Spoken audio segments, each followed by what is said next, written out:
السلام علیکم۔ آج ہم سیکنڈ ایئر کا پہلے سبق مسلمانوں کا قدیم طرز تعلیم اس کے معروضی سوالات کو دیکھیں گے۔ میں نے آپ کے لیے 30 بنیادی MCQs میں نے نکالے ہیں پہلے سبق کے، تو چلتے ہیں دیکھتے ہیں۔ مولانا شبلی نعمانی دیش میں پیدا ہوئے؟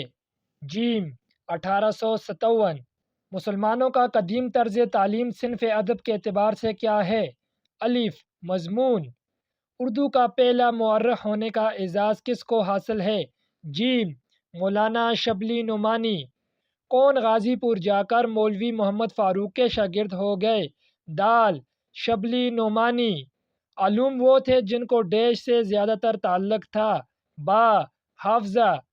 مولانا شبلی نعمانی کا سب سے بڑا کارنامہ ڈیش ہے؟ جیم سیرت نبی۔ سر سید سے ملاقات کے بعد وہ علی گڑھ کالج میں ڈیش مقرر ہو گئے؟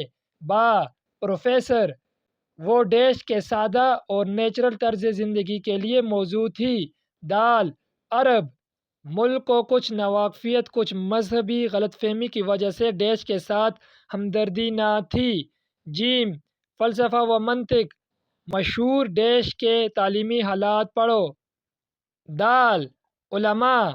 ڈیش لکھتے ہیں کہ اس زمانے کے بعض حلقۂ درس ایسے ہوتے تھے جن میں 10,000 سے زائد دواتیں رکھی جاتی تھی؟ جیم علامہ ذہبی۔ مسلمانوں کے اسمی الرجال میں ڈیش لاکھ مشہور عالموں کا حال مل سکتا ہے؟ با 5 لاکھ۔ اس زمانے کا کوئی رجسٹر موجود نہیں جس سے ہم حساب لگا سکیں کہ کتنے فیصد ڈیش تعلیم یافتہ تھے؟ الف آدمی، یعنی املا جس کو ڈیش میں لیکچر دینا کہتے ہیں؟ با اردو۔ مسلمانوں کا قدیم طرز تعلیم سبق کون سا مضمون ہے؟ با تاریخی مضمون۔ الفاروق کس کی تصنیف ہے؟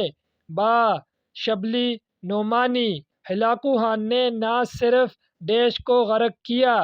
جیم بغداد۔ سبق مسلمانوں کا قدیم طرز تعلیم کا ماخذ کیا ہے؟